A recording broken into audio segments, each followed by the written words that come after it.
A hitchhiking robot has been destroyed in Philadelphia. This robot, referred to as HitchBOT, was created by some Canadian researchers who wanted to see whether or not it could successfully travel throughout the world.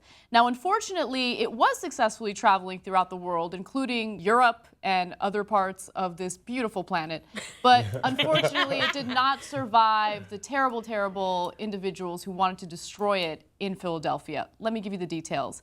After successfully traveling around Canada, Germany, and the Netherlands, the hitchhiking robot, who relied on the goodwill of strangers to get around, met an untimely and brutal demise in Philadelphia.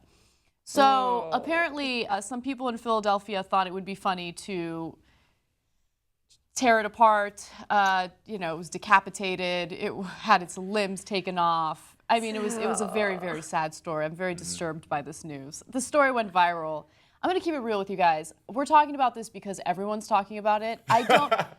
I don't care about the robot, and I don't think that there's a broad message to take away from this. Like, yeah, there were a bunch of people, or a few people in Philly that thought it would be funny to tear it apart. They tore it apart. Who cares? Awesome. That's my commentary. So you do agree. I know. I'm very sad about HitchBOT, and possibly because I like to anthropomorphize animals, and then that kind of translates to robots. But I think this is artificial intelligence meeting lack of intelligence. I think there's some social commentary here. Okay. I think that the fact that the robot traveled without any sort of violence in Canada, Netherlands, Germany, and it arrives in the city of brotherly love and is welcomed with a decapitation, I don't know. That makes me take pause and wonder, like, what is it about Americans that we want to, get violent with an inanimate object? But I don't think we can generalize what is about Americans. This is probably some young kids who were vandals who saw this robot and decided to do something that was stupid. Okay, vandalizing these individuals' science project. Sad, sorry that, whatever time you spent into it. But to go further, I mean, I was looking at some of the memes and people's stating that they were mourning this robot, that they were so sad. But the robot... I'm like, let's look about the social climate we really live in if we want to talk about social issues and like things that are really going on. This robot is so far on the scale of things that I could care less. But I think it's indicative of a larger malaise in society and in America. And I know this is 3 people or 4 people, however many people who decided to decapitate this robot.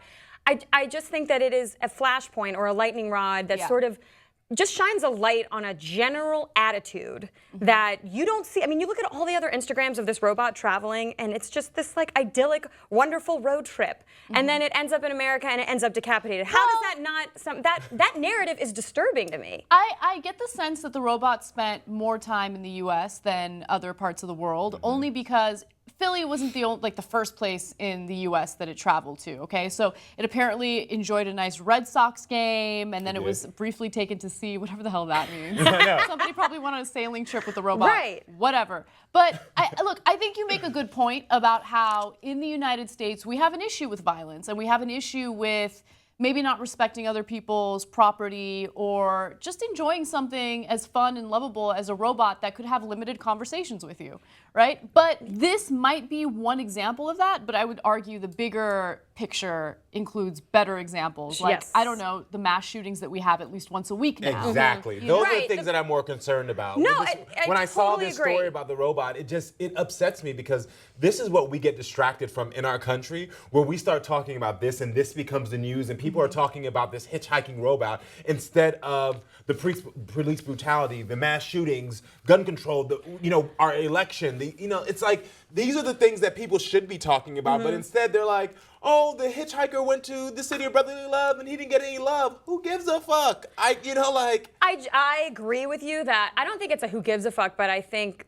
unfortunately it's misplaced outrage, right? Like everyone talking about this story and like Cecil the lion over some actual human tragedy. I totally agree. I just think that it does make me sad because I think the story is indicative. I think the reason why people get social issues. So outraged about Cecil the lion and about this robot is because they see Cecil the lion and a robot as completely innocent. Total innocence. When it comes to people, there's always a lot of skepticism. There's a lot of people who will say, oh, well, that person was shot by a police officer, even though he or she let's keep it real, mostly he, didn't have a gun on them, well, maybe he was doing something wrong. Maybe he is a thug. Maybe he, was in the wrong place at the wrong time. It's always placing the blame on the human victim. But when it comes to animals and inanimate objects or robots, well, they're innocent. So, we need to stick up for them. And also, let's keep it real. These are simplistic stories that are very, very easy to understand. Right. Which is why they become viral. Young people share them, they want to talk about it, and that's why we're talking about it on the show today.